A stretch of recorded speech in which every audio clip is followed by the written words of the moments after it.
Oh, baby. Stop. God damn it. What the fuck is wrong with you? We're trying to make a movie here, and now you got me cussing like a moron, which I'm a horror comedy. Christians. I'm a horror comedy. What are you going to do? Yeah, you fucking disgusting. We were making fun of that fat chick the other day because she burped. Now, if we're going to sit there and make fun, if we're going to make fun of the fat chick because she burped on the air, that's why I did it. It's sexist not to say how disgusting it is if you do it. And so I'm not standing for it. But anyway, let's not fight tonight. We fought Sunday, and I'm still recovering. Well, I mean, it's because you're not an athlete. I am an athlete. That's why I was the one that I was not hurt. The only thing that's jacked up are my legs. I got poison ivy and scratches. But anyway, we're in the midst of a legend, Pigeon Forge pro wrestler, KFW superhero.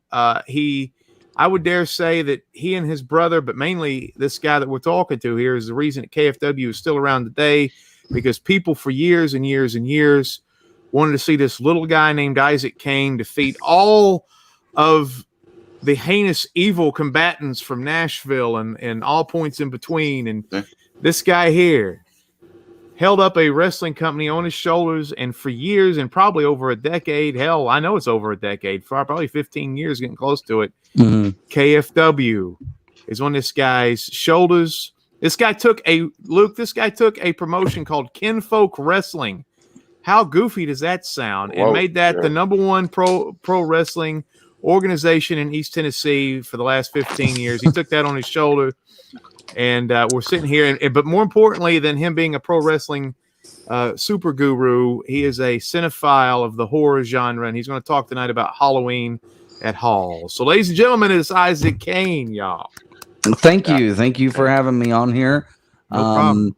I don't, I'm really weird whenever it comes to talking about the wrestling, at least as it pertains to my contributions to KFW, because I'm kind of a humble person, so I don't really think about it. You have no business in pro wrestling. Yeah, I don't really think about it like that. But whenever you said cinephile, I was a cinephile first and a wrestler second. So now that the wrestling is now that I've stepped back a little bit from the wrestling.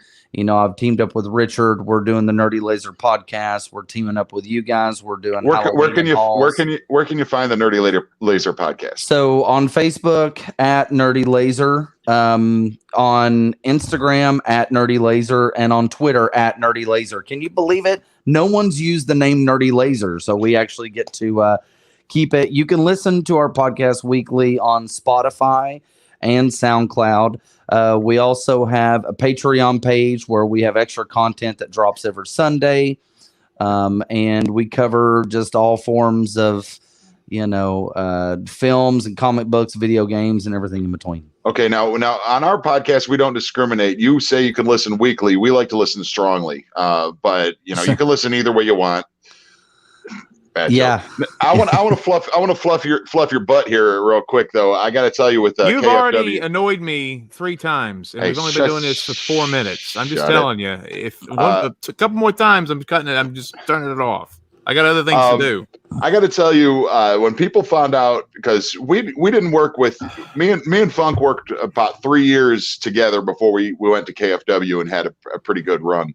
But when we went to KFW. And then we go travel out down to Georgia, North Carolina, South Carolina, all these places. Everybody asked us, how do you get on KFW? I mean, everybody knew about it. Everybody wanted to be on it. Everybody wanted something to do with KFW because, I mean, it was a consistently high drawing show. It still is. Me and Funk haven't been there in a couple of years, but it's but everybody, and it was almost everybody. I was like, they won't take you.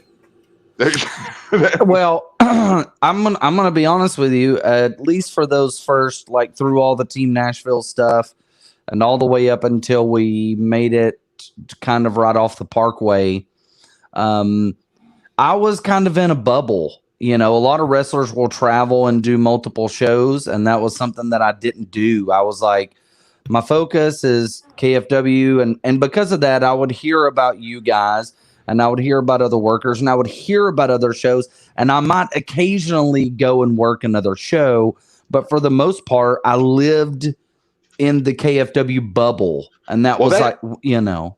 That comes down to something kind of a smaller version. What I always said is like when I was in 98, 99, I worked for WCW and WWE doing house shows and superstar tapings and stuff. And I didn't like it at all. I loved indie wrestling. I loved going, wrestling. And I could tell a story in front of 150 people that I couldn't tell in front of 15,000. It's just, and if you find your niche and what you like, why would you branch out? Plus, I mean, I was one of the creative forces behind it. I mean, my brother for the longest time was the booker until about 2012, 2013.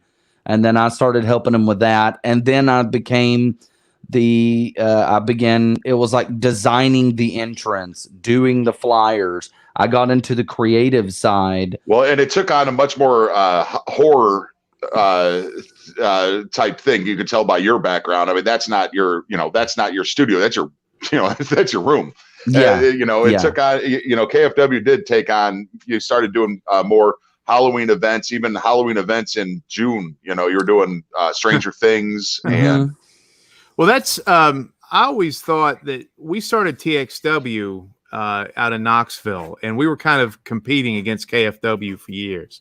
So me and Tommy would get mouthy with each other, but it was TXW and KFW were very similar to where we had these group of core guys, and I believed you can make a wrestling show around anybody. You don't even have to have good wrestlers. It's just you make these characters that a group of people in a community want to see, and they could be crap or they could be great or somewhere in between. And I felt like KFW was the same. You had these KFW people that were identified with that brand, and there was TXW people, and you could have other guys come in. You could have Menace work a 45-minute match. You got 30 minutes, Menace, and he'll go out and do an hour and a half, and you'll be like, oh my God, he screwed up the night.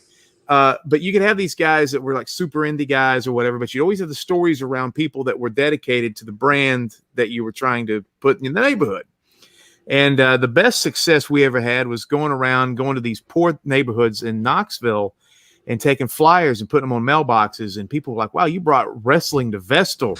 You brought wrestling to East Knoxville. You brought, and so we would go to these places that were devoid of entertainment, and you could become a superstar in the neighborhood. And I learned a long time ago in music, it's like, are we going to strive to try to be rock and roll superstars? Or are we just going to be these local heroes that can make money and do what we do? And I felt like KFW had that in Kapow. They didn't run as much as we did, but when Kapow was running, they kind of did the same thing too. And I always thought that was pretty smart, because if you wanted to go see Bob O'Mac, you would go to KFW. If you wanted to, TXW. If you wanted to see Issac Cain or Overkill, you'd have to go to KFW. And that kind of exclusivity helped the promotion. It hurt the wrestlers in some ways because they didn't get out and they probably didn't work other people. But I always thought that we had a similar thing. And speaking of the horror jive, is TXW used to have this thing called the Night of Terror, where we had this big wheel, and we would let the audience spin the wheel, and whatever it would land on. And then wouldn't you effing know it, our most popular spot was loser eat the dog food match. And if the year would go by and that wouldn't be landed on, it would go by, like, there was also a space that was user's choice or fan choice, and they'd always pick loser eat the dog food. And I know you could kayfabe and put like a can of beans and put a label on it, but we always kept it straight dog food because it was so close to the ring. And we did that for about 5 years. And 1 year I was unfortunate enough to draw that after I lost. But the funny thing was, I know this is all stupid, nobody gives a shit, but like Mac McMurray was so old at that point that I was booked at that point. This was 10 years ago. Right? So he was so old that I came off the top rope with a move, which, I'm like Ric Flair. I've only landed the top rope move twice in my career. I came off the top rope and pinned Dwayne Windham. He was supposed to kick out at 2, and Mac didn't see it, and I won the match. And I looked at Dwayne and I said, not only did I screw you, you're going to have to eat the dog food. And he was just over there going, God, because I'd beat him like 5 events in a row, and this was his big comeback. But so Mac McMurray is a guy is he refereed some great matches back in the day. He's a big part of the business, especially in Knoxville. But he absolutely hates nut shots. Yeah, he thinks are the worst thing. So I did a match with Cody Reigns.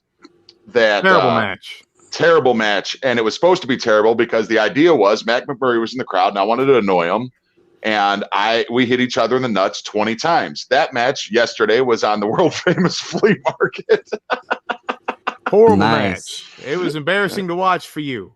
But I've done the same thing too, where Mac's in the audience, and I told the guys that I'm going to rack you up about 99 times this match, and I'd look over there, I'd be like, boing, and look over, and Mac would be like, He just can't. He thinks it should only be one nut shot in an entire show. But God, it's so funny to get him. Hey, I was motivated by that world famous flea market. A lot of people get hurt or get upset about being on something like that. To me, it reminded me of how fat and out of shape I'd let myself go, and it made me more proud of how I've gotten now. I mean, I'm down to 256 pounds. That's then I was in the 350 range. I was gonna say, dude, you've lost a shit ton of weight. Yeah, and it's very impressive. He's worked hard, and just for anybody who doesn't know, that world famous flea market's like Mystery Science Theater, where they make fun of a bad match, and it's kind of like they'll rib the two guys pretty damn hardcore. And how horrible would it be for me to get upset about being on the world famous flea market when I put everybody on Trash Bag Wrestlers? Come on. Yeah. Well, it's finally it's kismet. Well, that don't say that because you didn't put everybody on there. Well, I put all of you on there. I mean, you were on there like 5 times. You didn't do the ego. I don't think I ever ended up on there. I don't think you did. The people I didn't put on that I got credit for was like Violet. I never put Violet on there. That was that's what I'm saying. You got to be careful because you didn't put some. And there was like somebody that died. I can't remember. Maybe it was Nino, and then they put Nino right up after that. And I know you didn't do. I hope to God you didn't do that. I only put up people that I'm personal friends with. Right. And the other 2 admins, they just did everything else, and it was pretty much a scheduled thing. They just get a picture and put it up. They didn't look at who it was. But I don't think Isaac knows. Tell him the secret about Trash Bag or not. Yeah, Trash Bag. I mean, I have an idea of it because I believe it was a page ran by a handful of people, and maybe Luke was one of them. No, correct? I was him. I was the main guy. I created. Oh, you were the main guy. Okay, yeah. Cool. But I would. But you would dread Pirate Rob. But listen, this is the truth. This is the absolute truth. I think Luke is responsible for the quality of gear in indie wrestling shooting up, because I would go everywhere we would wrestle. People would be mortified about going and getting put on this thing. So people would go out and buy boots. They'd buy trunks. They'd quit wrestling in jeans. And to me, everybody associates me and Luke. Me and Luke are very good friends, and we're tag team partners, and we're making them. We are partners, but we're not the same person. No. I never knew that he did this damn thing. People thought it was me for years, and I hated the heat with it. I hated it. I said, I hate this damn thing. I don't like the heat. It's too negative. And then, 3 years ago, he told me, it's me, right? And I'm like, motherfucker, I keep getting people. That rumor was going around even back then. Because I remember my brother being like, a lot of people think that it's, Dude, I had TKO Turner call me and say it was me, Tim Webb, James Simonelli. And I'll tell you something. James Simonelli and Tim Webb came to the TXW training school and quit because they couldn't cut it. And that was Billy Marshall was the trainer. So if Billy was too hard on you, you're probably not cut out for wrestling. So I was like, why am I going to sit there and make fun of my wrestling brothers who could break my neck with these 2 guys that couldn't finish a training school? And then they said there was a guy, I was in cahoots with this guy out of Kentucky named Brian Shepard. I don't know who the hell, I still to this day don't know who Brian Shepard is. Do you know who Brian Shepard is? You don't see. Luke doesn't realize how much freaking hate that I got. I would go in the back. I saw you put me on Trash Bag Wrestling. I was like, motherfucker, I didn't put you on no damn trash bag. I don't know what it is. I love sitting back. I love sitting back listening to people be like, I'm going to get put on Trash Bag Wrestlers for this. I'm like, yeah, maybe. Oh, the secret I was wanting to tell Isaac, and this is the embarrassing thing. And I even said, I said it wasn't somebody locally. Of course. Were you here yeah, you were here in Tennessee when you started, weren't you?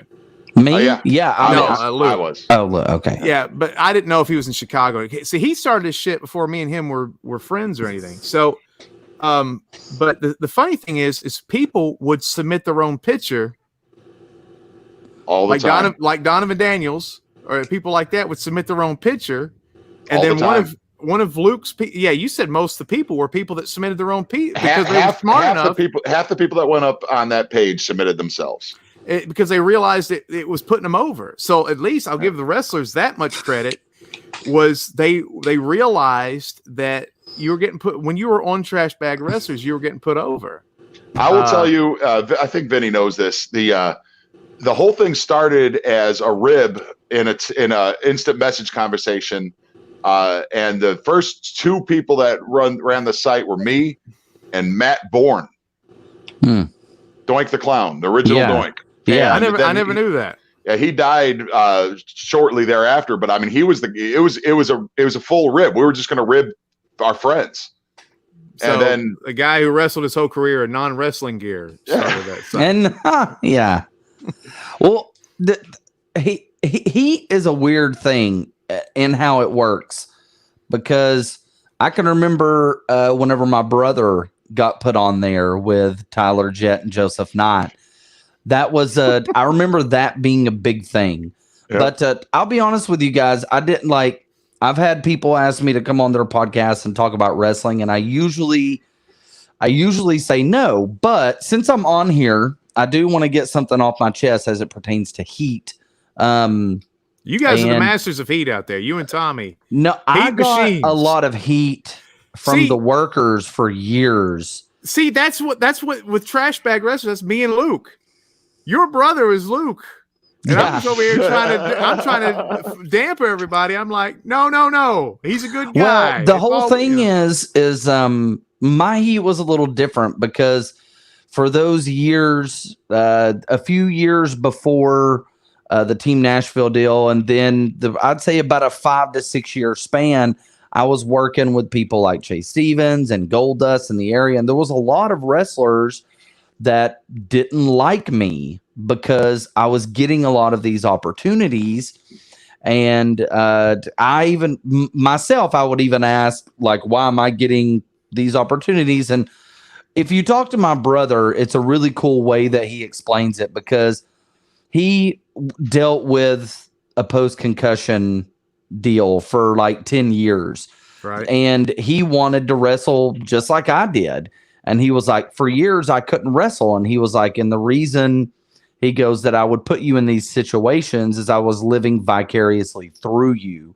Well, and he was like, not only that, he goes, with you being right here, he goes, we can create things here and now. He goes, and he goes, typically, it's just normal in the business. I don't trust anybody else. Exactly. That's what I was going to say, is you're the one that he could trust to pull off the gimmick. Well, who else is going to, I mean, you bring in Goldust, who gives a shit if he wrestled Joey Ryan or people somebody. Don't realize that it's like you bring in a name like that to edify your roster. So if you get a DQ win over Goldust, then the kids and all the stupid people and the marks are going to be like, holy crap, Issac Cain just got a draw or a DQ win or whatever, or a time limit draw. Or I don't even know if you might have beat him. I don't even know, but he beat me, but I didn't care. The deal with that or anybody,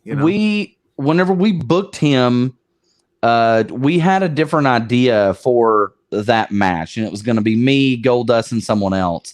And my brother lost faith in the other person, and he said, we're just going to do you. And I said, listen, I don't I feel like I have to prove myself. And he was like, you don't. You've already did all. And I was like, no, but listen, I was like, I'll hit the streets and I will sell the tickets.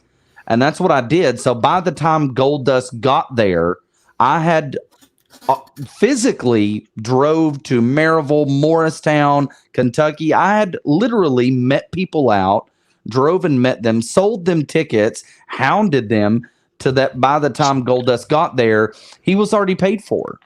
Yeah. So I'll tell you this: if you have any heat with Issac Cain or Tommy or anybody for those guys wrestling the names and wrestling, you don't know anything about pro wrestling. I mean, there's a lot of people who don't know still, who are in this business, don't know. You know, I've made a lot of money in pro wrestling, and it's not because I'm any good at pro wrestling. It's because I'm a worker and I know how to work. And that's what it's all about. It's making people happy, but really it's about making money. And if my brother's going to go into it and say, listen, I could put him with such and such. I could put this person with whoever, but I'm going to be worrying all day and every day up until the show. Is it going to justify the gate? Who cares? That's the thing. Is if you're on this side where we are, it doesn't matter. All it matters is that people pay money to see it, and are we going to put on a show where they will come next month to see it? That's all that matters. It doesn't matter if it's somebody versus somebody or this name versus that name. That doesn't matter. Nobody gives a crap. We were the tag team champions of your promotion for a year, and we never touched the good guys. Yeah. Yeah. And that's how you run pro wrestling. And then when they finally got their hands on us, they beat us in 45 seconds, and everybody wanted to see that. But I know there was I know that night, correct me if I'm wrong, Luke, but you were actually wanting to adjust that match, right? No, they wanted to adjust the match. We wanted to lose in 9 seconds. We wanted them to come out, hit us, pin us. When we wrote the program, this is how me and Luke operate. When we wrote the program, we said they're going to beat us. It's going to be the honky tonk thing. Mm-hmm. The crowd is going to be so upset when he dropped the IC belt to the Warrior. He did it, honky tonk. Honky was a champion for years, I think, with the IC belt, or at least over a year. And when you drop the belt to the babyface in seconds, you have shot them here. And that was our job, was to get the Southern Bad Boys so white hot. And the other thing that me and Luke do is, and a lot of people don't see this either, we watched, the show was running long. Mm-hmm. What the hell are we going to do? We're going to go out there and have a 40-minute beat each other up with chairs? True professionals, dude. I can't listen. And so, do you know how many of my matches I've altered because I've noticed that I can feel the crowd and I can feel the vibe of the show? It's wrestling shows are like sex. You can't just jackhammer the whole time. There's foreplay. It gets a little hot. You change positions. You slow it down. I don't know if this may be too graphic for you guys, but the end of the night should be the pop. And then when people are buying merchandise and stuff, that's like the pillow talk afterward. So okay, you got to reach that eargasm. Everybody, me and Luke are not selfish that way, where we realize, okay, we're wrestling in front of 500 or 600 people, but still, I think we would be more over if I'm watching the video of my taxi getting destroyed with those bats, and the Southern Bad Boys beat us in 45 seconds, and they cheat us for once. Yeah. And so that's what me and Luke wrote a year ago. No, we never wanted to change that. We had people coming up going, you really need to go out there and put on a match. I'm like, no, we don't. No, we don't. And the thing is, if KFW wanted to have the Southern Bad Boys versus Big and Funky again, the crowd, he went away. Oh, no, we lost him. Oh, there he is. But the crowd could still see Big and Funky versus Big Luke in a match that mattered because they beat us they jumped us from behind and beat us in 40 seconds. And that's where my brain is in wrestling. What does the crowd want to see that night? And again, when you do that, we live in a day and age in wrestling where people are too selfish to do that for the business. Luke and I were booked in some sort of weird event down with Barry down in Ego Pro, and Barry's too nice of a guy, and Barry would book 15 matches because he couldn't say no to anybody. So Luke and I had a match where we were like, dude, we got to do a comedy, because everybody was going out and trying to have these 5-star matches, which in turn were 2-star matches because the crowd didn't care.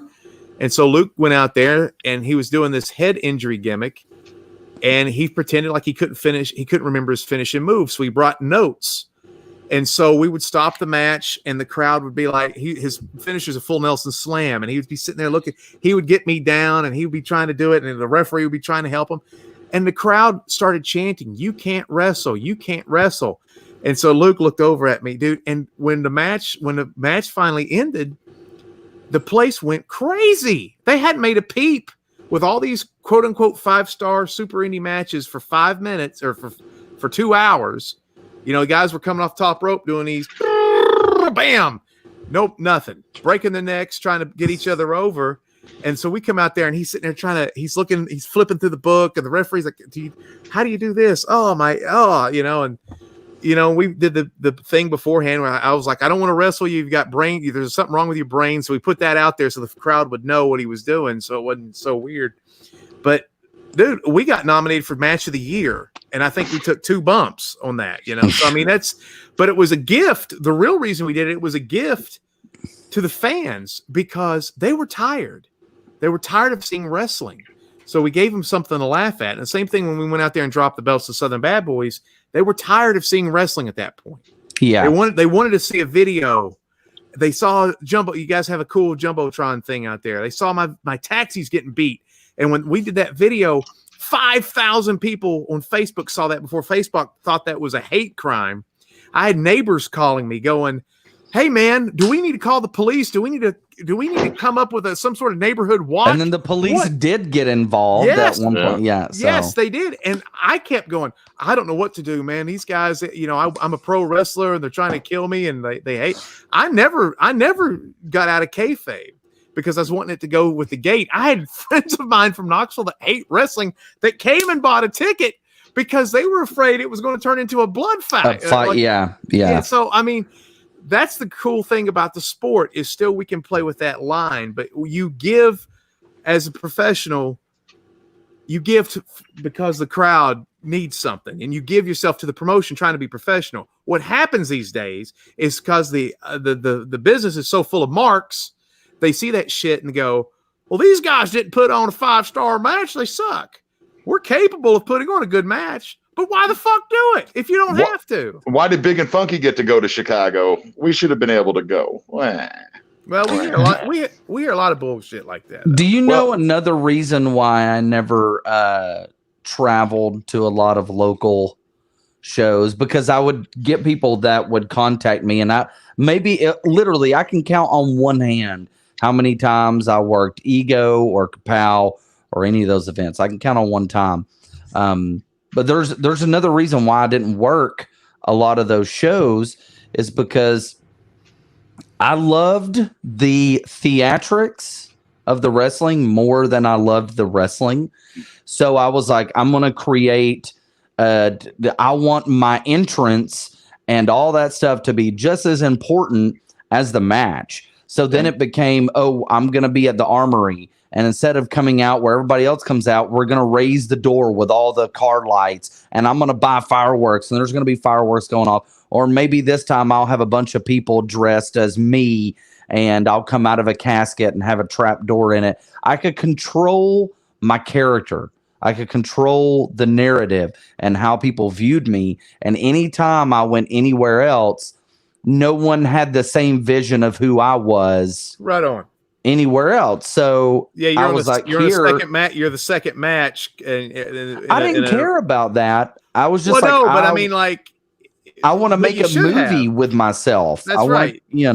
But you know, if your second match in an arena with bright lights, why even wrestle as Issac Cain? You should have just gone under a hood and be Mr. Wrestling number 4, you know, and just get some ring work. Number 6. There was 5. Yeah, wrestled as Judas under a hood. Right. I mean, that's what you should have done because I agree with you is because when you put yourself in bad situations with your character, You know, me and Luke don't care to lose. Then I just have to rely on my wrestling skills.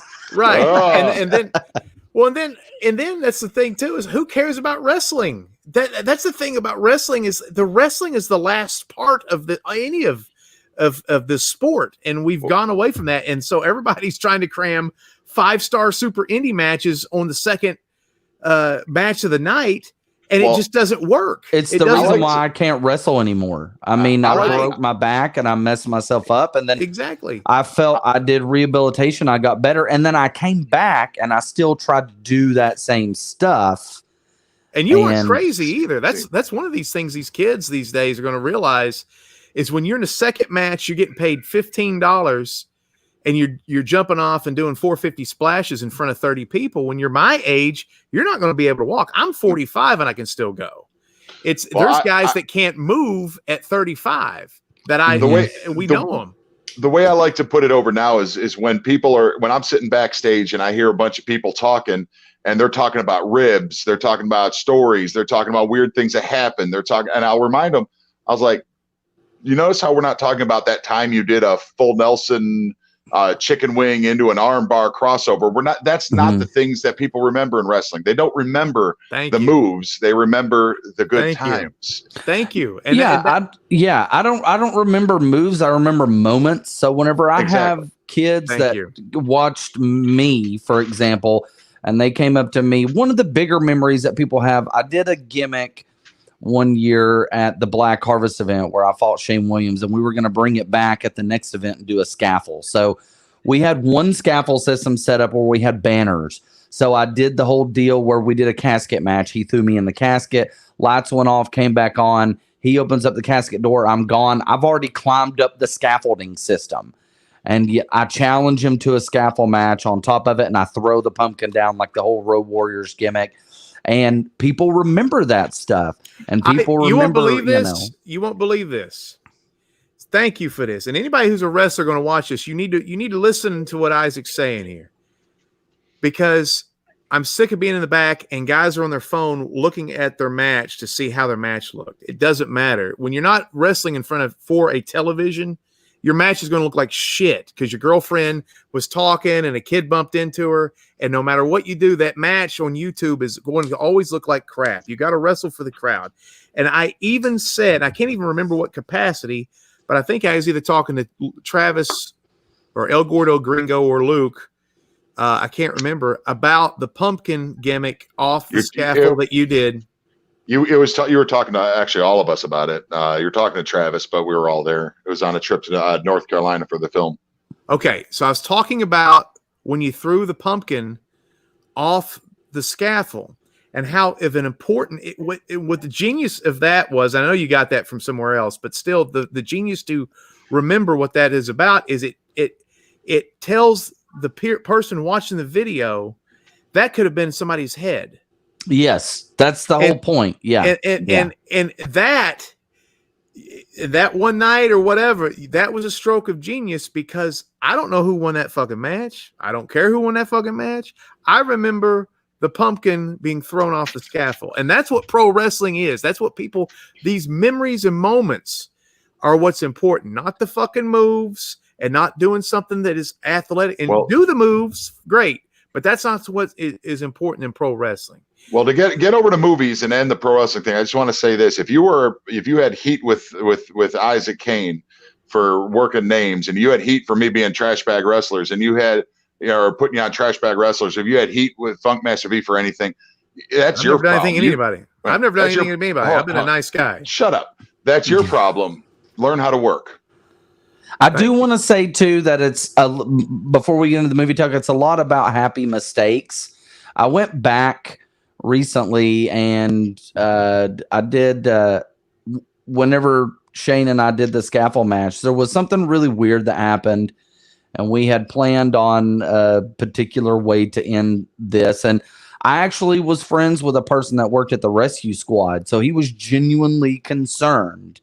He was like, I'm going to show up. I don't have anything going on that night. I'm going to bring the ambulance. So he brought the ambulance. And I said, listen, do me a favor. Just bring the ambulance in, right? Just bring it into the building. So I got with my brother and I'm like, this is what I'm going to do. whenever I fall off this scaffold, you know, that I'm going to have them put me in the actual ambulance, and as it's pulling out, I'm going to bust out the doors. It's happy mistakes. Wrestlers don't realize that if you just pay attention to what's going on at the show and you pay attention to your surroundings, that you can create things. You create moments in so. And I don't remember the match, and people don't remember the match, but they remember that moment. If you go back in time and ask the people at Ego Pro about that night that me and Luke wrestled, where he needed the notebook, we're going to be the one match people remembers the most. Yeah, and it was the least athletic. And so, like, speaking of Billy Marshall, who's in our movie, and he did great. I had a match where I was wrestling the Demon, and it was 30, 50 people in a place in a league that no longer exists, in a time in a galaxy far, far away. And I'm sitting there, we're doing our little, we're going through the match. Of course, Billy doesn't call out of stuff, but a black dude with his kid in the front row goes, "Take his mask off." And I look down and I see Billy's eyes look up at me, and his eyes glistened. And the whole match at that point became, and every time I went for his mask, this is great wrestling tip. You don't have to call anything. Every time I went for his mask, that's when you're giving him the heat back, because he was the heel. So we didn't have to call shit. Anytime I wanted to give the offense back to Billy, I just went for the mask. The place was going, "Take his mask off, take his mask." The only thing that we called was the finish that we kept. Everything else was now me trying to unmask the Demon. And people, I guarantee you, people remember that match. Unplanned happy mistakes. Yep. Absolutely. Well, it's what those unplanned happy mistakes is what we kind of call asset management.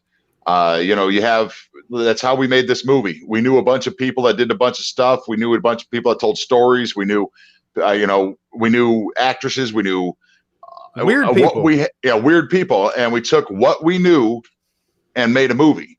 And that's kind of how it is in wrestling. You take what you take what you know and you use it. And the movies, Matthew, Issac Cain. I want to show you. It's okay. My for everybody out there who doesn't know, my real name is Matthew, but most people call me Matt. Yeah. Listen, whenever I found out about you guys making this movie, and then I saw the footage that was released, before all this COVID stuff happened, Richard and I were going to do the 40th anniversary screening of Cannibal Holocaust. And I made sure we were going to go. We had tickets ready. So all that stuff got canceled. And then whenever it came back around and my brother got in touch with me about Hall Cinema and all that, you guys were the first ones that I thought of. I was like, we got to get Luke and Vinny and we got to get them involved, because we can have enough time there to show the film, do a podcast, and then show another film. And then I want to remind people that it's taking place on Friday, October the 16th at Hall Cinema in Knoxville, on Neil Drive. You can go on the Nerdy Laser podcast. We actually have an event page set up, and I have like a little cool trailer video for it. So I'm super excited about teaming up to do it. Well, and again, this is the what's it called? Halloween at Halls? Yes. The promoter in me, even though I'm not in wrestling anymore, I have people ask me, like, why can't you just be why can't you just be a regular dude and do regular things? And I'm like, no, I have to create the things that regular people go and pay to see. I was like, it's the promoter in me. I can't stop. Wrestling is what teaches you about life. I mean, everything is a work in life. From money. I don't have my money there. I normally have a big wad of money there. So my wife took it. Where's my money?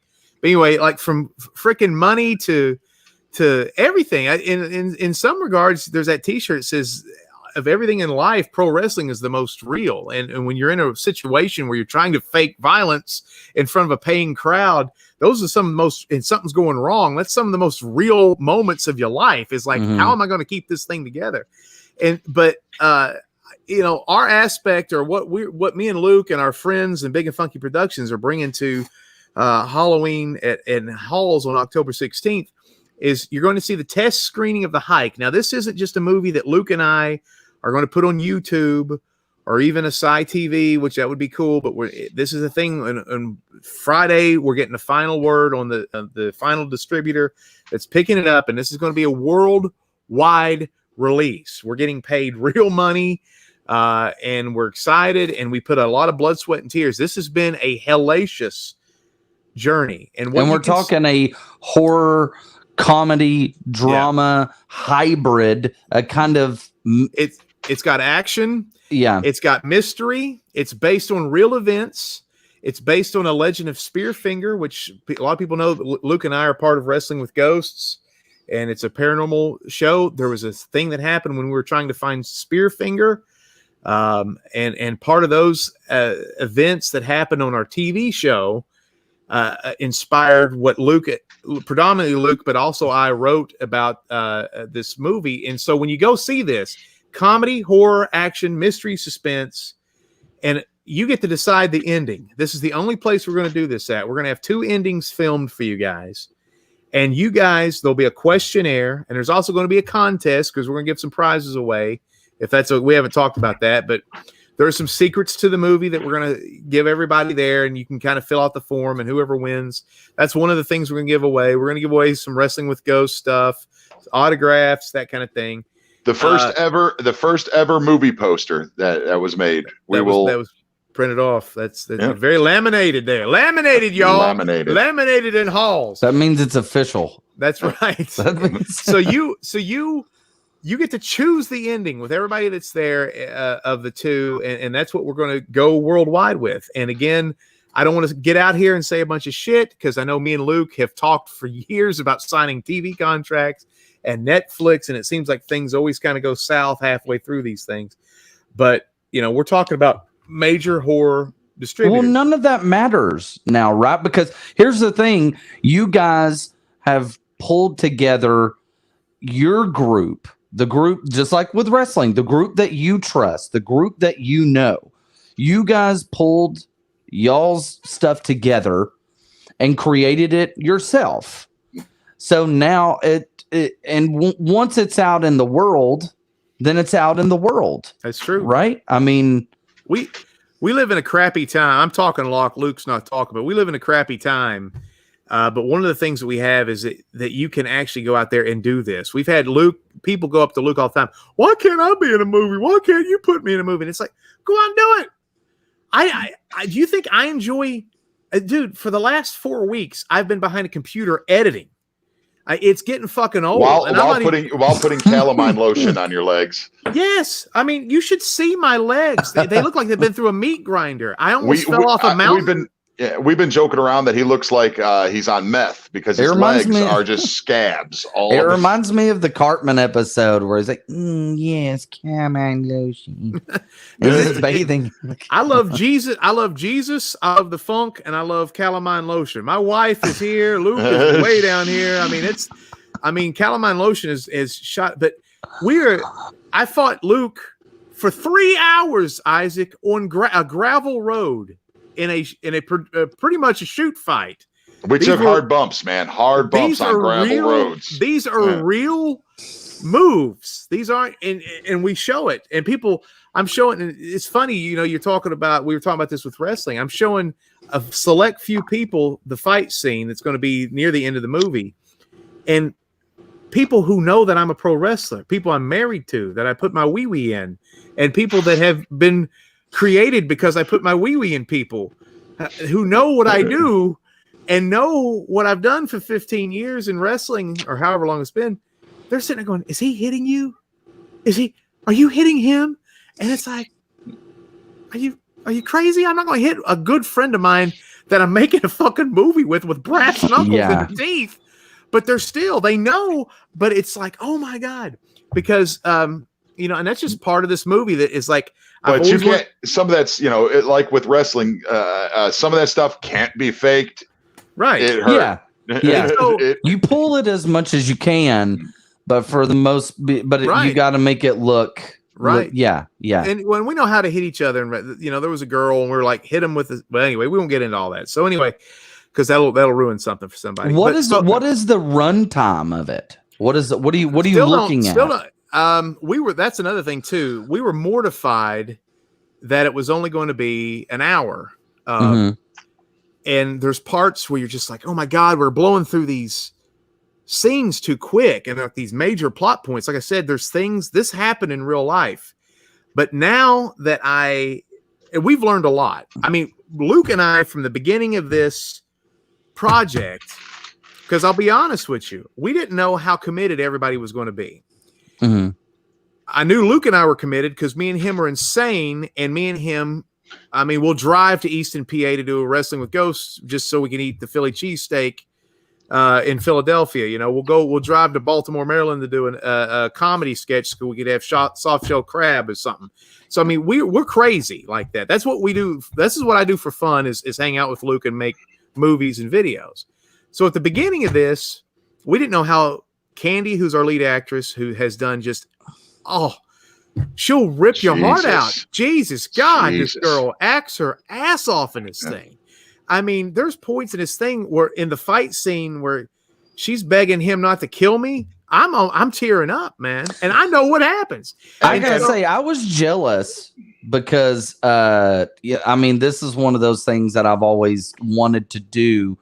So let me give you a hint. So here's what I found out. And this, Luke and I have always, people hate Luke and I don't know why. Because we're braggadocious, but we're wrestlers, but we really love people. And I'll tell you information you will not find.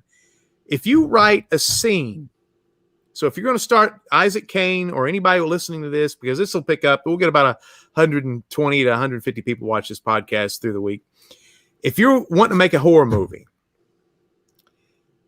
each scene you write is about an average of a minute.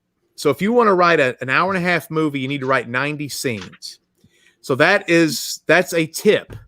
Now, what we have done is I've written about 100.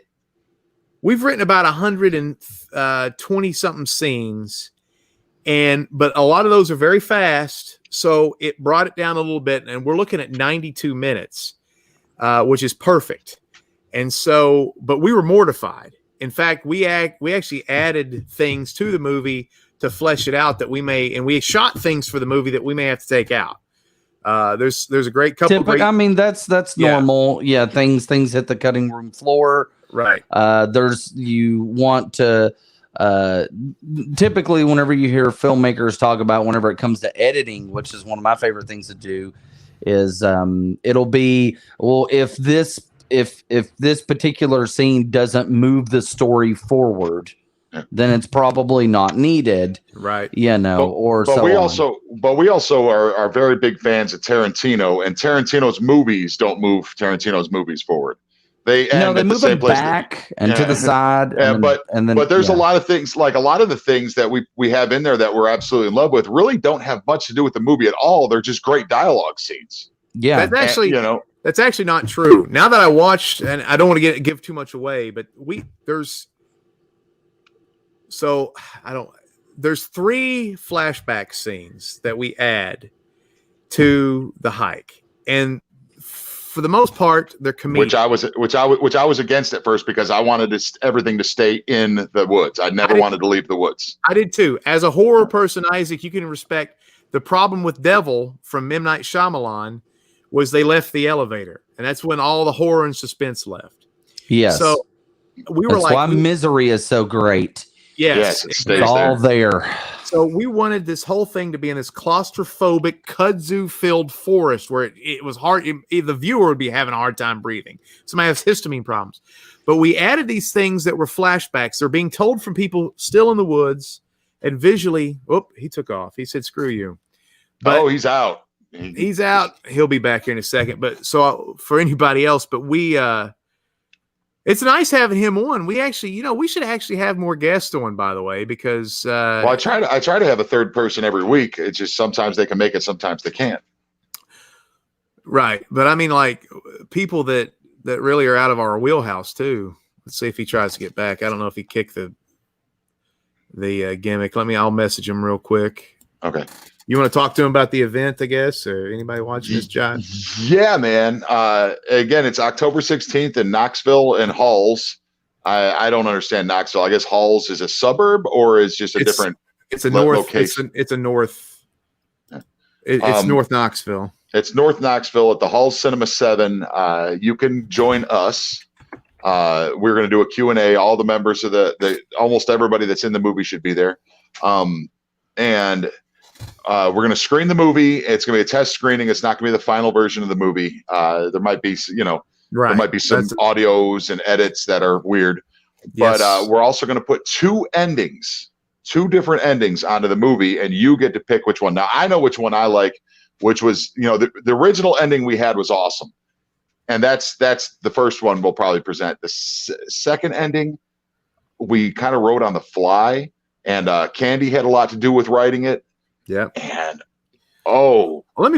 is it good? Let me put that girl over for a minute. So not only do we have a girl on the team, which is always cool to have a girl on the team, but she's especially one that can hang with the boys as well as she can. She leads us a lot. So. That's what I'm saying, is that not only do we have a girl in the Four Horsemen here that's just like, because most of the time when you get a girl, it's just somebody is screwing this chick and it's just like a side situation. And we have a huge rule against that. Right. Nobody's touching nobody because we want this thing to, here he comes.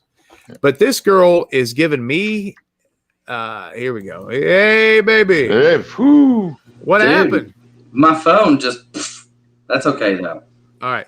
So anyway, what we were saying is that, so we added 3 flashback vignettes, and Luke said that it didn't have anything to do with the movie, but he's absolutely wrong. Now, I won't give anything away. No, when I think about it, they do tie in and tell something that helps later on. At the very end, right? Yeah. Yeah. And so it edifies me, and it edifies the Luke character and the Vinny character. And so that made me very happy. And I'll say this right now, because there's only going to be a couple hundred people watch this and not everybody. I think another thing that's exciting, you talk about happy little accidents, Isaac. In this movie, there's 7 deaths. And so we were filming these 7 deaths, and I was like, wait a minute. Everybody is a deadly sin except one guy. So you're making the movie 7. And then it's like, this one guy, I told him, I said, if you die, can you have girls' underwear on so you can be lust? And he goes, yeah. And so we have the 7. That's the clip that I saw on TikTok, right? Yeah. Yep.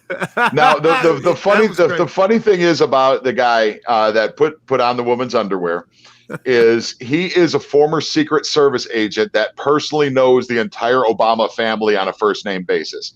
This guy is like he can kill you with a thought kind of guy. He's and he also was he wasn't Secret Service, but he was a security detail for the George W's family too. And this guy, he's real serious, but God, he was so happy to see Luke and I, because he helped with Wrestling with Ghosts, that I was like, can you wear women's underwear? He's like, dude, I've missed you guys so much, I'll do whatever you want. And we were like, yay, we're exploiting our friends. That's what we love about our troop of weirdos that we've collected. We love them so much. Even the whole deal, I was saying earlier on, I was a little jealous whenever I found out you guys were making a movie, because it's something I've always wanted to do. But I'm also more jealous of the fact that you get to do the editing. Editing is one of my favorite things to do. Hey, let me go on with something that me and Vinny have really, especially with Wrestling with Ghosts and everything. The director, who is me, directs the movie. The editor, it's his movie. The editor is the one that makes the movie. The director makes the scenes. The editor makes the movie. Yes, the editor, you bring in the bread, the bologna, the lettuce, the onions, and it's up to the editor to stack it all together and turn it into a nice hoagie. Yeah, I've done episodes of Wrestling with Ghosts that I filmed, and I was like, "This sucks." And then Vinny puts it together, and I'm like, "It's the best thing I've ever seen in my life." Yeah. Well, I think I think producers get way too much credit. Yeah, we don't even have a producer. Well, I am. I'm producer's motherfucker. One of my favorite directors was always George Romero, because and how could he not be? Would direct all of his stuff and he edited all of his stuff. Well, that's what Luke says. He's a director. I'm a director. He's an editor. We're the same thing. We basically we're two people making a movie together. I mean, we're hand in hand in this in a platonic way, but we're two auteurs, and that's what right now. If you're watching this, and Isaac, I'm telling this to you, make a movie. Do it. Yeah. That's what we did. We don't have any special ability. We're not very funny. We're not very intelligent. We're not very good looking. We just have a lot of practice. That's it. That's it. Yeah. It's because me and Luke started 5 years ago making Great American Wrestling, good, bad, or ugly. Not the whole thing, but there was a 6-month window or 4-month window, I can't even remember, where there was a very big and funky element to Great American Wrestling. It went to shit, but we learned a lot, and we started our own television show, and then we got on Netflix, and then it's building blocks. And we couldn't do a movie if we didn't do that shitty Great American Wrestling show. We couldn't do a movie if we didn't do the first season of Wrestling with Ghost. We couldn't do it because we learned how to edit, how to, and we learned. So start. And I had a friend of mine I knew in my 20s. He said, start making movies now because everybody has about 15 terrible movies in them. Get them out of your system right now, so you can get to the point to where you can make your masterpiece. The cool thing about The Hike, which is we're going to debut this thing as a test screening at Hollywood or the Halloween at Halls on October 16th in Knoxville. The cool thing about this is I think and it's not because of me and Luke, because me and Luke are a couple of dickheads. It's because these stories that we borrowed from are incredible stories, and nobody's heard them. And Luke did a good job writing the script. I've written a lot of the script, but it really comes from the source material. I did the outline. You did you fleshed the script. But Isaac, I will tell you straight out, and I'm not speaking on a line here. I'm sure Vinny will agree, dude. We're making more movies. You're more than welcome to join us. Yeah, that's right. Well, okay. So I do want to mention also at Halloween at Halls, we will be doing the Q&A podcast with you guys. And we will be talking about the film there. We're also going to be doing trivia. We're going to have some grab bags. We're going to have some gifts that we're giving away. We're just, I want to make it an event because, I mean, this has been a real shit year. So a lot of people, I mean, to most people, they're thinking, oh, Halloween's not even going to happen. We've teamed up with them. With Hall Cinema, we're going to be doing social distancing. And then after we show The Hike and after we do that, we're also going to be showing Child's Play Part 2. So we're really trying to make this a full-fledged kind of, this is your Halloween, guys. You can come here. You can enjoy. You can dress up. We're going to do a costume contest. So we're just trying to make it a whole big event. Yeah. And I don't want to get too far ahead of ourselves because this could be this could flop. The movie could, do nothing, or it could be the next Blair Witch, which is kind of the pattern, where the two paths we're taking is trying to follow what the Blair Witch did and what Jay and Silent Bob did, and Jay and Silent Bob Reboot, and how they presented their movies. I'm going to bring I'm going to bring some props. I'm going to bring some props for you to auction off from the movie. They could be worth money down the road. They could be worth nothing, and just cool to have a prop. But I'll bring props and we can auction them off. Let me tell you how much we're influenced by Blair Witch Project. If you go to the hike2020.com, I stole the source code for that opening movie. Now, I had to remake the movie, but I actually went to the Blair Witch website, stole the code, and our website basically, at least the first part of it, is the Blair Witch Project code. Because I kind of wanted that woodsy vibe. What did you think of Adam Wingard's sequel? Blair Witch. Book of Shadows? I liked it. No. The third one. Oh, I didn't see that. Where they kind of, I thought they threw aliens or something into it. I didn't. No, they just show the witch at the end, which is always a bad. They did it intelligently, where you see it in the reverse of a camera lens. So, I mean, but still, once you show the witch, you're screwed. Well, that's how Paranormal Activity stayed great, is they've never showed the demon.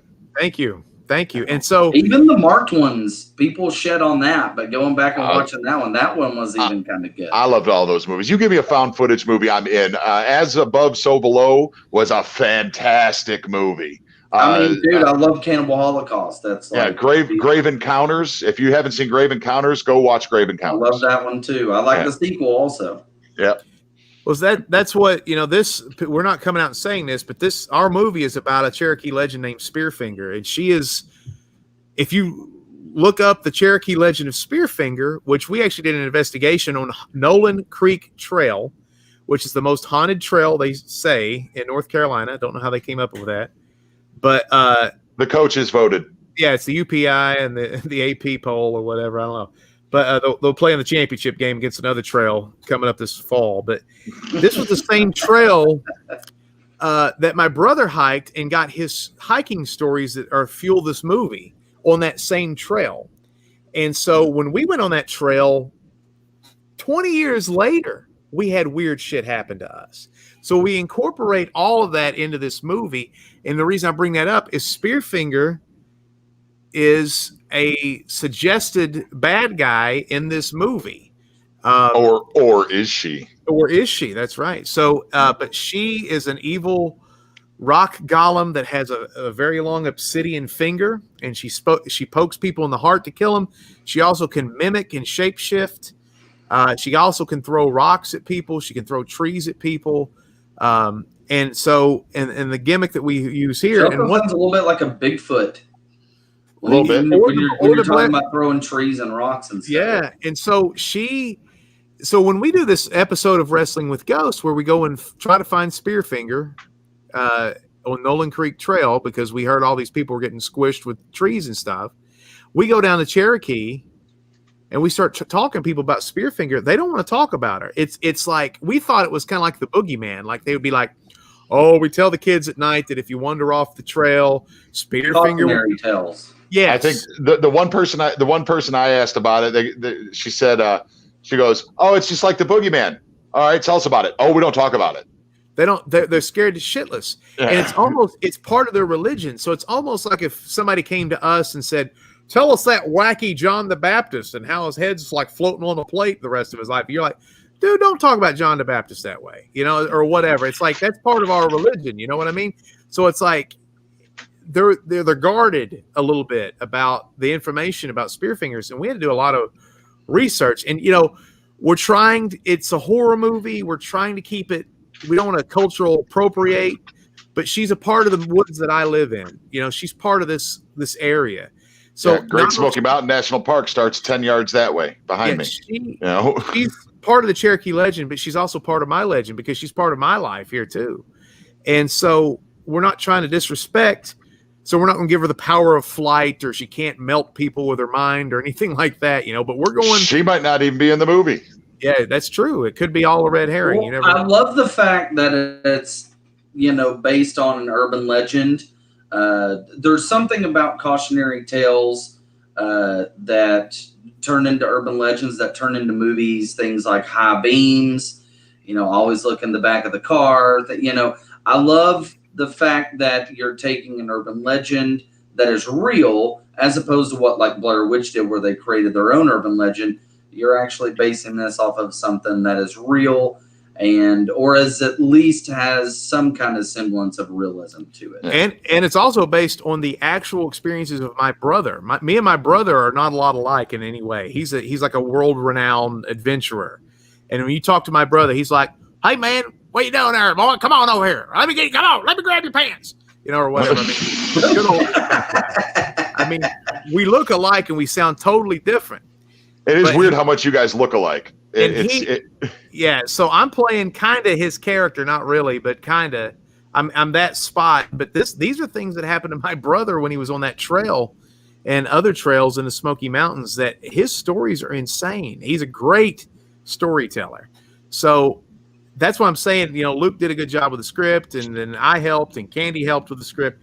But it really is the source material is what's solid. Is this really cool superhero bad guy like Cherokee legend mixed with all these mishaps that happened in the woods, and then you're putting a big and funky spin on it. And then I swear to God, There's going to be a I fight. also love survival films, films about survival, because this sounds like a weird combination of like the Blair Witch and the girl who loved Tom Gordon, and all these different things kind of coming together. Well, and it's also got a lot of M. Night Shyamalan on it, because you don't know who the killer is, and you might not know who the killer is. Yeah, it's mystery. There's a lot of comedy. Which in hindsight might not have been the best idea. No, it is. I mean, this movie's going to be fucking fantastic, man. I mean, this is why I love doing things independently, because as soon as other voices get involved, right, I start to second guess myself. As soon as other people start saying, no, you don't want to do too much of that, and I'm like, shit, we did too much of that. Well, that's the thing is that these people don't know. This is a movie that nobody has ever. It's going to be unlike anything anybody's ever seen before, because even the people who are in Hollywood looking at our movie now are going, wow, there's a lot of comedy here. That's kind of weird. And so, and like we were talking before we even started, with Isaac, comedy and horror use the same tensions. Mm-hmm. Comedy, horror, and sex. I mean, you want to be turned on and then scared. You want to be laughing and then scared. Why would you just want to be scared? If you're only scared, then you're just looking at, you're going to this movie going, okay, I'm just going to be scared. You want to laugh. You want to be turned on. I had wrote a whole script for a movie that I'll never be able to make because it's disgusting. Well, maybe we can make it in Serbia. Maybe we can make. Yeah, I mean, it's disgusting. I read it and I go, what was I thinking? But it was all about turning people on and then making them go, oh, I'm disgusting. Yeah. I feel like comedy and horror horror is the only genre where comedy works the best. I mean, romantic comedies, I get it, but horror comedies tend to work the best because it's the same trick that's used in magic. It's misdirecting you. It's making you in magic, they want you to look over here while the trick's happening over here. And horror comedy, they want you to think over here, and then all of a sudden they pull the rug out from you over here. Well, and I guarantee you that if somebody put together a top 5 list of their favorite horror movies, anybody, Evil Dead 2 is in there. Return of the Living Dead. Yeah. And there's comedy elements in there, Yeah. Well, comedy's part of life. And so I think one of the things, I am not a huge horror fan. I like it, but it's not something that I'm not like you. I don't have a Jason mask in my house. I've got like disco balls and like George Clinton and Larry Graham and Sly and the Family Stone stuff. So, it's a different mindset. But comedy, this is what we did with Wrestling with Ghosts too, is if you're laughing and we're having a good time and then we get scared, that is a bigger emotional roller coaster that we've taken you on. You've went from relaxing and having fun to then all of a sudden now you're like, oh my God. And I think that's something we try to do with this movie, is to put people at ease and then take them on and then creep them out and then take them on a roller coaster ride of sorts. We're nerding out with our pinheads back here, man. Sorry about that. Hang on. I got to show you this one real quick. I got to show you this. Hang on. This is cool. I have that same pinhead. That's the Todd McFarlane. This one. It's actually a Rubik's Cube. Oh, that's awesome. That's cool. That's Lama Shant's box. I've got that same pinhead. Is my wife grabbed it one time and was like, hey, and started twisting it around. I'm like, yeah. No, don't hurt it. No, that's the Todd McFarlane pinhead behind you, isn't it? Yes. Yeah. Yeah, I have that same one.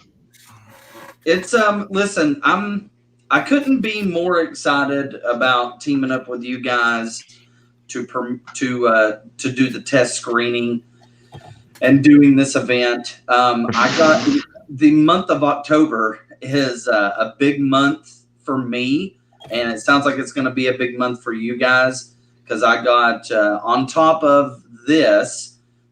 So we got like 3 weeks in a row where we got big stuff going on. Yeah. We got the 16th is with you guys. The very next weekend, we're teaming up with the Knoxville Horror Film Festival and showing Evil Dead 2. at the Maryville Drive-In. Cool. And then we're also going to be premiering our 100th episode of Nerdy Laser. Richard and I are, where we interview Bill Allen, the star. How long have you guys been doing that show? We're at 100 episodes now. Yeah. Well, how many do you do a week? One a week. So they've been 2 years. I came into it whenever it was like halfway in.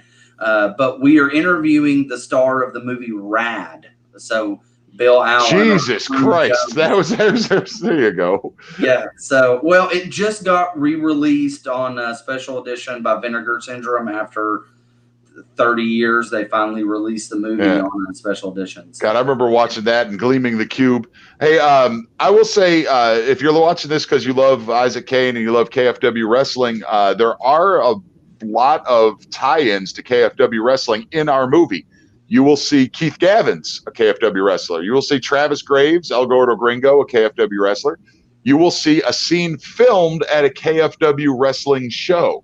Oh, that's right. I forgot about that. Coming up. Yeah. If you want to be part of the movie, by the way, coming up on the 11th? Because there will be crowd shots. There will be crowd shots for this. The 11th, right, Isaac? Yes. Is the next KFW show. We're going to be filming part of one of the flashback scenes at KFW. So definitely come out if you want to see a movie being shot, if you want to be in the movie, if you're interested in what we're doing. This will throw you off, but from the trail. But because this has this is the biggest stretch out of the woods that we could have got. It's one of them. Yeah. There's quite a few, but you come out, you can be a part of a movie, be part of it, and that's what.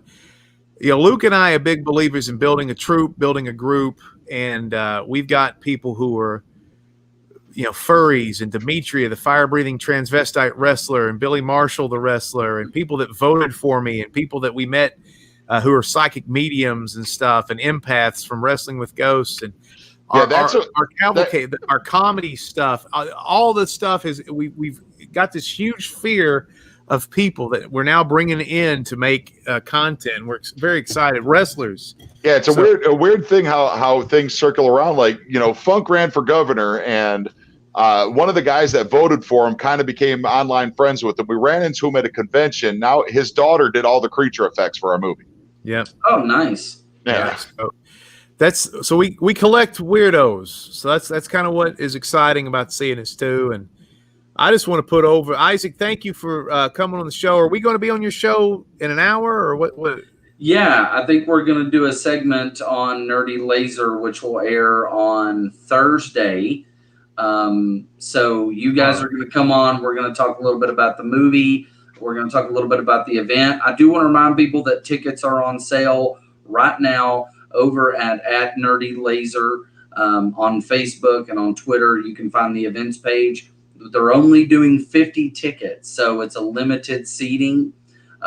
So 50 tickets available for this event where you can watch the test screening of the hike with 2 endings, and you can vote on which one you like the most. A live Q&A podcast, all kinds of different stuff, and we'll be showing Child's Play Part 2. Yeah. And a super shout out to one of our favorite people in the world, the man who bought the first episode of Wrestling with Ghosts on DVD, also bought the first tickets to this movie, and that is Chuck Corum, who, if you don't like Chuck Corum, you don't like Santa Claus. Because Chuck is the best man that's ever existed. His wife is a sweetheart. They were very. Tell us a quick story about Chuck. When the Gatlinburg fires happened, it was right around Christmas time, and Chuck came down dressed like Santa Claus. His wife came down dressed like Santa Claus and handed out presents to all the displaced children. Mrs. Claus, brought right? Mrs. Claus, okay. And brought out a lot of smiles and really made the day of a lot of people. Chuck is got the best heart in the world, and he's always a supporter of Big and Funky and KFW and Issac Cain. Chuck is he's also a legend at Dragon Con because he looks just like George R.R. Martin. And but I never liked him, just to be honest. No, I'm joking. He probably has a lot of people coming up to him when they kick his ass now after Game of Thrones ended the way it did. But from the bottom of my heart, Chuck, you're the best man I've ever met. I love you, man. I appreciate the fact that he's He supported us in wrestling. Like when we were wrestling the Southern Bad Boys at KFW, he said, "This is the best tag team angle I've seen in 20 years." He helped us with wrestling with ghosts. You know, he was even there for Great American Wrestling. That's right. Jesus, he was there. I forgot. Now he's like supporting us with this movie. So I really appreciate Chuck Gorham. He's a good guy. That's one thing I do want to say. I do want to get this off my chest. Wrestling fans, if you enjoyed Big and Funky, if you enjoyed myself, we're not gone. We're just doing other shit now. So, you know. Wrestling trained us for this. Yeah, wrestling trained us for this. Support art. Come out. Be a part of something different. Be a part of something new in the area. And enjoy yourself on Friday, October 16th. All right. Well, we will. That sounds like a good place to end it. Isaac, thank you for coming on. And I've always admired what you did. I always thought you and Bob O'Mac, he was kind of the Knoxville version, and you were kind of the Pigeon Forge version of the same guy. The little baby face that could defeat 6.5-foot giants, and I always thought you had a great gimmick, and appreciate what you did for the sport. What's funny is nobody puts anybody over in wrestling, right? Like everybody's all about themselves. KFW was very important to East Tennessee wrestling because it's really been the only consistent one for 15, 20 years. I don't even know, 15 years. I think we're at 15 now. Yeah. Yes. So you guys have been, you've been the Rock really for the last 15 years. And so everything that pops up, and they can provide a lot of talent, but they go away 2 years, 3 years, 4 years, 5 years. And because of the consistency and the decency, and your shows have gotten better and better, you know, you've kind of helped East Tennessee improve, which a lot of people nationwide says some of the worst pro wrestling happens in East Tennessee. Yeah, and you guys not true. Yeah. You've combated it. North Georgia. Oh, and congratulations to your niece Kenzie. She's really taken the world by storm. We're all really proud of her. Yeah, that was a training deal. Whenever I started training her, and now to see where she's at, it's just blowing my mind. So I'm loving that. I'll tell you, man, this is not bullshit. I am somebody. I call it like I see him. I'm not very political. That's why I didn't do too well when I ran for governor. I've been in East Tennessee wrestling for about as long as KFW's been around. I think there was 4 people I thought could make the big time. And that's not a slight on Luke, me, you. Oh, I was past my prime when you met me, man. Right, but you didn't make it either, and I wouldn't have thought you would have anyway. And I didn't think I was going to make it. So, I mean, this is not me being an asshole. I thought the Tate twins had a shot because of their unique look and how small they were and how good they were athletically and how they looked. Now, I don't know. You can debate. Did they make it? Did they not? They are on a level that's, you know, they're not at the Green Acres Flea Market every weekend. So they have made I thought Alan Shepard could have made it, and he had a shot and he blew it, but he's still a very good wrestler. I was wrong about him. The 4th person that I thought could make it from this area was your niece Kenzie. And there's just sometimes inside of a human being an intangible that you can't put your finger on. It's like, why has she always had it? As green, she was greener than goose shit, and she had it. Mm-hmm. She had that thing where you stared at her in the ring because you knew whatever was happening was real. Does that make sense to you? She always had that realness with her. I can tell you where it comes from, and for one, she was the easiest person to train ever. So it happened very quickly within really within a few months. She just caught on very quickly. But where it all lies with her, and where it clicked with her, where it hasn't, even with people that have been doing it for years, is it's all right here, right? Mm-hmm. She's able to emote, right? Yep. She's able to express, right? She's able to drop a tear on a dime. So that facial emotion that, like they say right now, everyone, people's depressed because we're deprived. We need that face-to-face human contact. and she's able to create emotion with her. See, our girl Candy has that same thing. When you put the camera on her and you see her in these scenes, holy shit. You know, she could sell it with her face. Mm-hmm. Well, and so Kinsey, there's something about her. It's like, this girl can't lie to me. She's a little blonde teenager. And so it's like, she's not lying to me. So it's like, wrestling is all lies. Magic is all lies. Movies are all lies. So when she comes up there and she's hurt, you're like, oh my God, she's hurt. I'm a fucking worker. I mean, I was a grifter way before this, and a fucking pimp and preacher and all this shit. I know a worker when I see one, man. And I'm looking at her and I'm like, is she okay?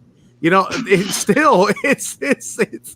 beautiful what she has. And sometimes people just have an intangible that comes from outer space or God Almighty or whatever. And I know being around the sport has helped her.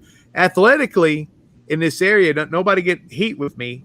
Tons of guys in this area are great wrestlers, but there's only been a handful that I thought had it, and Kinsey has it. Now, whether or not she grabs the ring, that's up to her, but she has the tools in the toolbox, I think. AEW has set her up for a 1, 2, 3 kid style story like non-belief. Once they give her a victory, it's that crowd, or you know, hopefully they have crowds back by then, but that crowd's gonna flip their shit.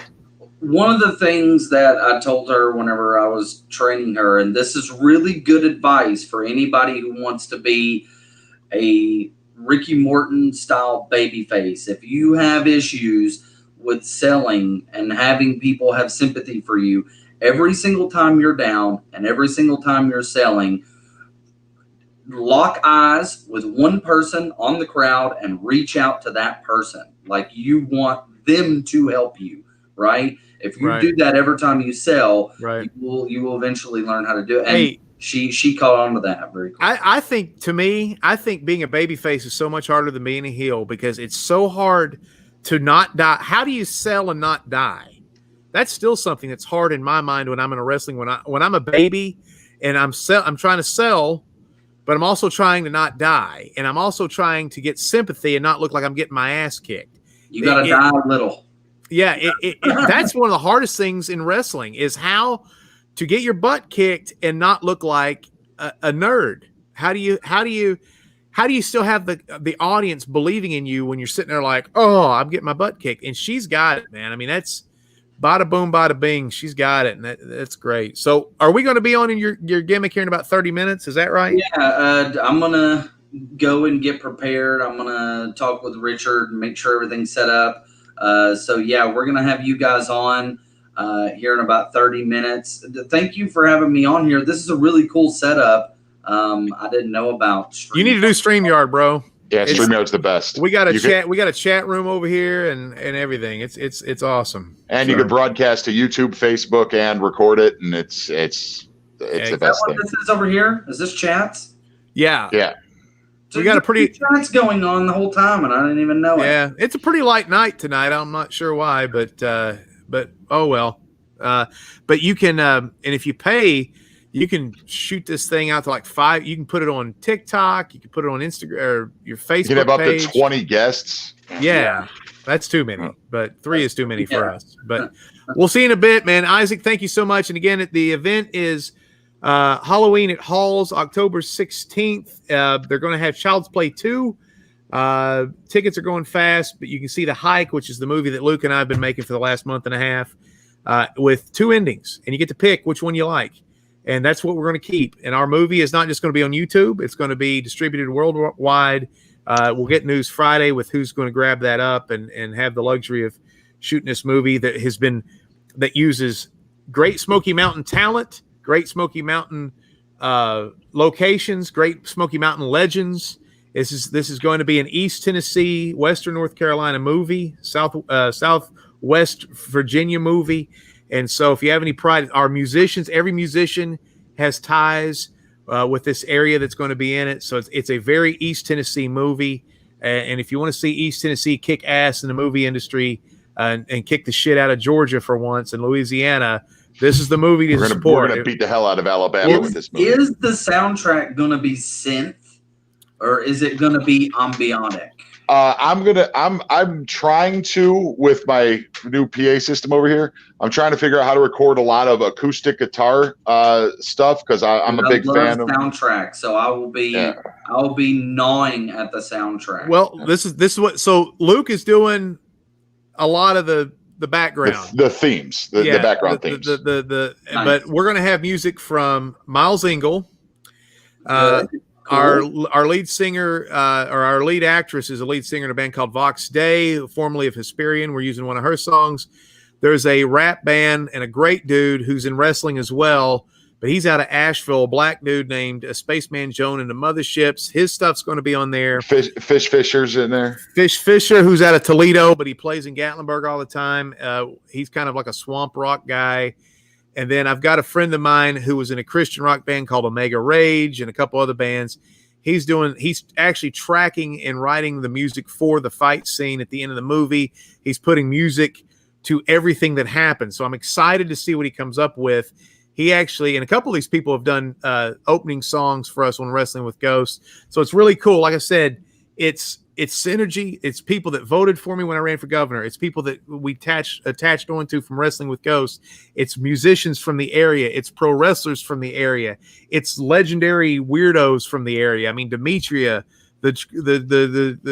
she's going to be involved. Mitch the Furry, the weird guy up in Bristol, is going to be involved. So it's a story of East Tennessee, and it's a story of Western Carolina. I'm excited to present it to you. And after tonight, I'm going to be working my ass off to do it. Thank you, Isaac, for having us on, baby. Thank you, guys. I look forward to it. All right. An hour and a half. That's a record for us. Yeah. We'll see you guys later. Biggie Funky loves you. And Nerdy Laser, at Nerdy Laser on Facebook, Twitter, YouTube. All if you love horror stuff, they're always talking about horror stuff. Beautiful. Oh, yeah. Issac Cain, the KFW legend, ladies and gentlemen. Peace out, y'all. We'll talk to you in a little bit. Yeah.